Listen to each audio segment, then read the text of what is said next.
Olá, alunos do sétimo ano, sejam bem-vindos a mais uma aula de ciências. É um prazer poder chegar na tua casa, tá? Bons estudos. Vamos começar então? O nosso assunto é sobre impactos ambientais. Quando eu falo sobre esse assunto, eu deixei 5 perguntinhas no positivo 1. Vamos responder? Vamos ver se você acertou todas? Vamos lá. Sobre a questão de incidência de vulcão e inexistência desse evento e de terremotos aqui no país. Por que isso acontece, professora? A gente sabe que o Brasil ele está localizado no centro de uma placa sul-americana, então no centro de uma placa tectônica, por isso que não há tanta incidência de vulcões e terremotos no nosso país, tudo bem? Próxima questão. Sobre os fenômenos naturais que provocam o vulcão e o terremoto. Marquem as opções corretas. As duas opções corretas eram a letra A e a letra B. A gente sabe que o vulcão é uma abertura na crosta terrestre que surge em regiões limites entre as placas tectônicas, então está correto. E a segunda é a lava que sai dos vulcões se solidifica e quando decompõe forma um solo fértil. Tá? Muitas pessoas vivem próximas aos vulcões. O problema disso é a questão desse vulcão entrar em erupção e elas terem que sair daquele local. Mas realmente o solo é muito fértil.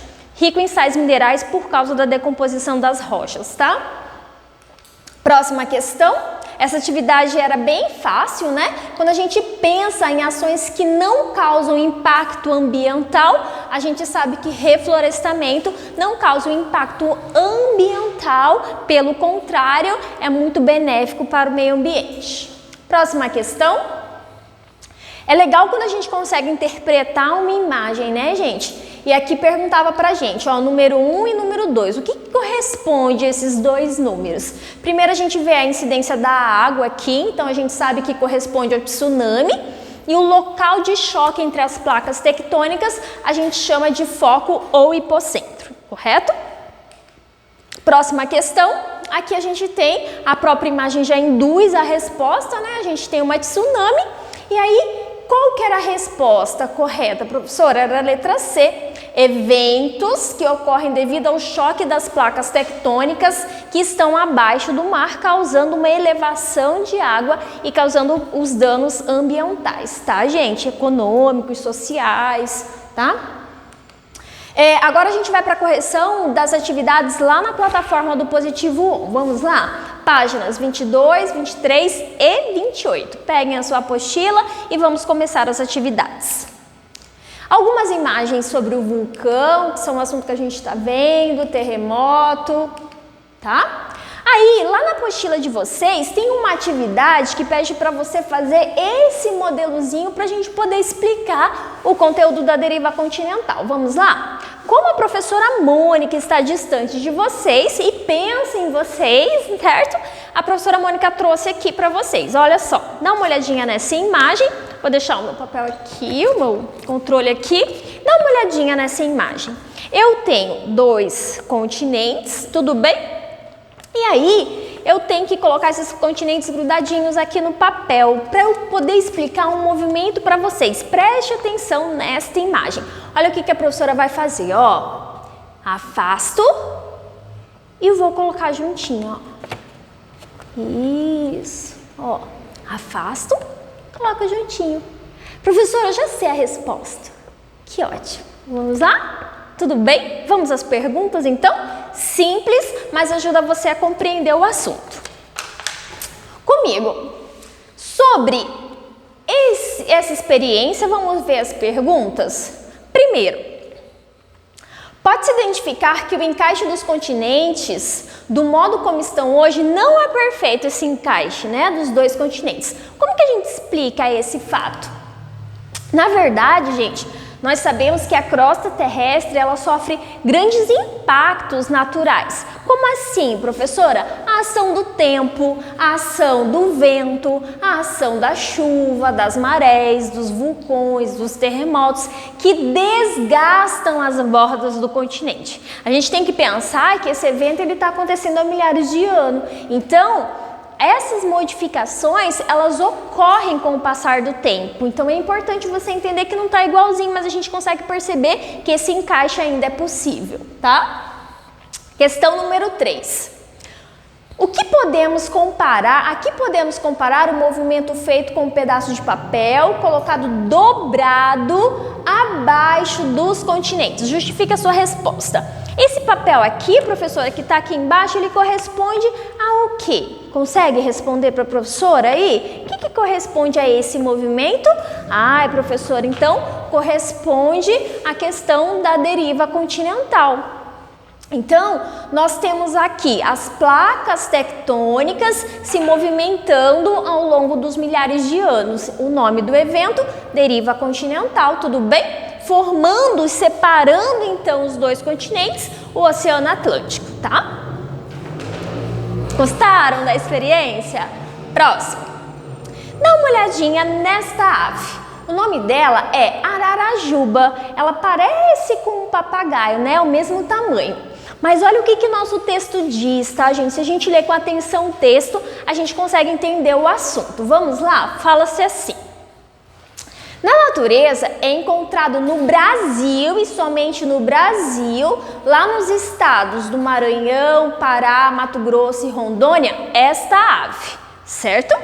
Aí fala assim, com relação à distribuição dessa espécie, é correto afirmar que quando a espécie ela ser encontrada em determinadas regiões ou às vezes em uma única região, a gente fala que essa espécie ela é endêmica, tudo bem? Se ela é encontrada em vários locais, é uma espécie cosmopolita.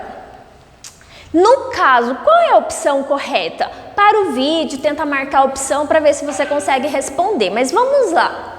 Ela é endêmica do Brasil, pois não é encontrada em outros países do mundo? Pronto, matamos a charada. Realmente, né? Fala aqui no texto que só é encontrada no Brasil. Você nem precisa continuar com as outras opções. Opção correta é a letra A, certo? Professora, aqui fala que ela pode ser encontrada em outros países. Então já descarta a opção, né, gente? Porque é endêmica, se o texto está falando que é só na nossa região, fica tranquilo a gente conseguir responder. Próxima questão. Os pombos. Eles, diferente da espécie anterior, eles são encontrados em vários locais. Mas para que serviam os pombos antigamente? Vocês lembram? Eles eram utilizados lá há 4.000 a 6.000 anos atrás para mandar mensagem, para levar mensagem de um local para o outro. Então as pessoas às vezes pegavam o pombo e levavam para locais distantes da região da onde ele era endêmico. E hoje eles estão espalhados praticamente por todos os continentes, tudo bem? Aí fala-se assim.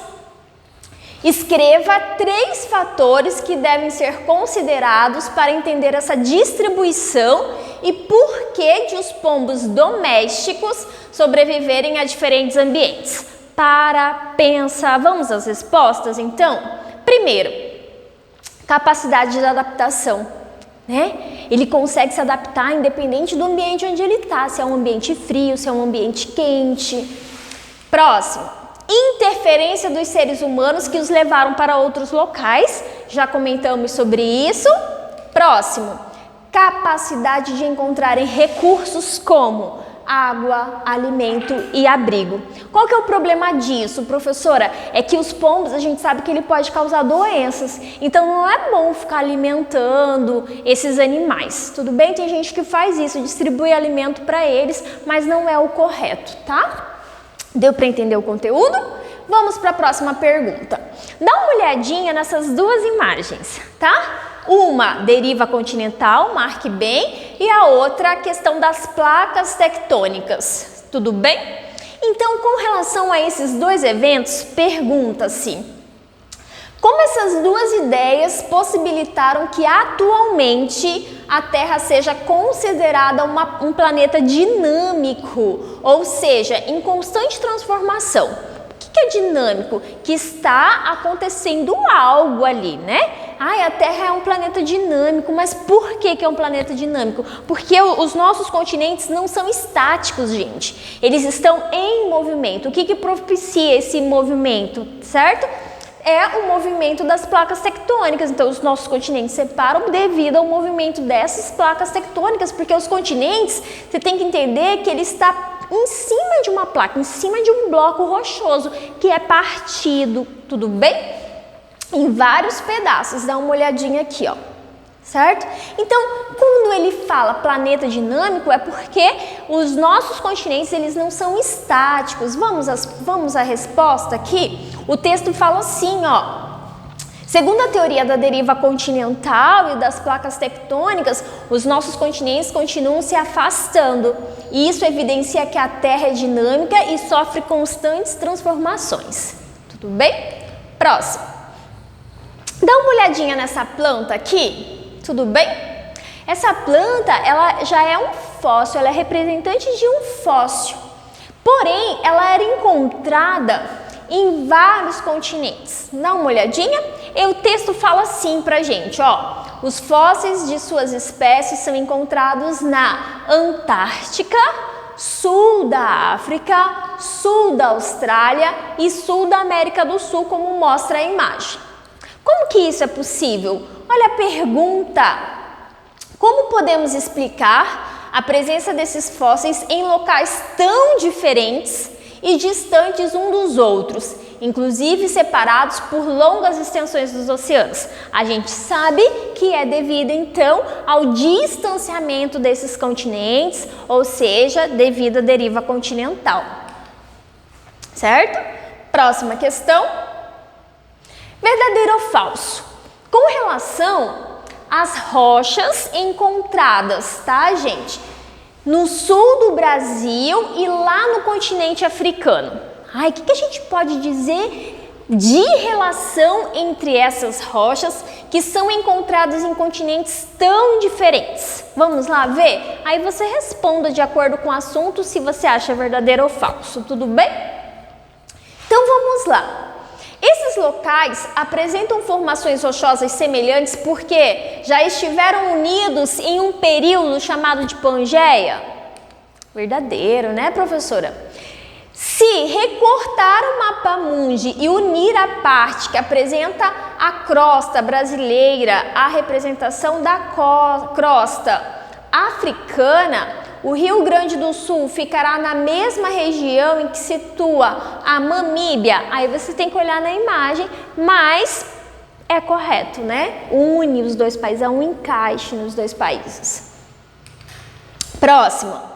Os continentes estiveram ligados e se separaram pela formação das águas batendo na parte continental. É o choque da água que vai fazer com que esses continentes se separem, gente? A gente sabe que não, né? Próxima questão. A deriva continental foi reforçada com base em evidências como a presença de rochas e fósseis encontrados em regiões tanto da América do Sul quanto da África. Sim, a gente encontra fósseis muito parecidos, apesar da distância e do tempo de separação. Tudo bem? Próxima questão. A gente vai colocar H para os impactos provocados pelos seres humanos, H de humanos, e N para os impactos ocasionados pelos desastres naturais. Todas essas questões tem na sua apostila, tudo bem, gente? Vamos lá. Primeira questão. Inundações causadas por acúmulos de lixo nos rios. Fator humano, né? Próximo. Queimadas de uma floresta devido a uma erupção vulcânica, né? É um evento natural. Próximo. Morte de animais na zona costeira durante um tsunami, né, gente? É um evento natural. Próximo. Poluição das águas de um rio por agrotóxicos. Quem faz isso é o humano, então só pode ser uma ação humana. Destruição de habitats após um terremoto. Natural, né, gente? Pesca excessiva sem respeitar o período de produção da espécie. Humano. Certo? Dá uma olhadinha nessa imagem. A pergunta é: observe a imagem de uma erupção vulcânica. De onde vem a lava? De onde vem essa lava que sai dos vulcões? Tudo bem? Como que você a descreveria? Então, essa lava é o magma que sai da parte do manto, né? Abaixo, está localizada abaixo da crosta terrestre. É uma temperatura muito alta e às vezes ela extrapola lá no local onde há as placas tectônicas, há uma elevação, né, da crosta e aí sai o magma. Tudo bem? O que faz esse material sair do interior da Terra? Né? Então a gente sabe que a temperatura né, do magma é muito alto. Então, esse magma ele fica em movimento lá no manto. Por quê, professora? Porque é muito quente. A parte mais quente sobe, a parte mais fria desce, e desse magma ele fica nesse movimento circular lá no manto. Às vezes, com um choque das placas tectônicas, uma abertura entre essas placas, esse magma pode se extrapolar e ir para outros locais, tá? E causar o vulcão. Existem vulcões ativos no Brasil? Vocês já sabem essa pergunta, a gente sabe que não, tudo bem? E por que não? Porque nós não estamos localizados nas extremidades das placas tectônicas, então o choque dessas placas tectônicas não acontecem, e se acontecem, não causam grandes danos ao nosso país. Então às vezes você escuta falar assim, mas professora, eu já vi falar de terremoto em algum lugar do Brasil. Sim, mas a intensidade é muito pequena. Próximo, e a última questão da nossa aula. No Japão, os terremotos são frequentes. Ao longo de sua história, o país já sofreu muitos terremotos, de tsunamis e de grandes intensidades, que foram responsáveis por inúmeras mortes, perdas materiais, alterações ambientais, que são aí os eventos que acontecem quando um vulcão ou quando o terremoto é de grande intensidade, né, gente? Analisando a imagem ao lado, como se justifica essa grande quantidade de movimentos sísmicos no Japão? Vamos lá? Dá uma olhadinha nessa imagem. Então aqui a gente tem uma placa tectônica, Japão está aqui e ocupa essa parte, ó. Japão está entre duas placas tectônicas, mas você repara que existem outras duas placas ainda próximas do Japão, tá vendo? Então o Japão é localizado em uma regiões de placas tectônicas, por isso que lá é sentido com grande intensidade a presença dos vulcões, na verdade dos terremotos nessa região. Tudo bem? Espero que eu tenha aí tirado a sua dúvida, espero que esteja tranquilo esse assunto para vocês. Muito obrigada pela atenção, bons estudos, façam as atividades e até mais. Tchau!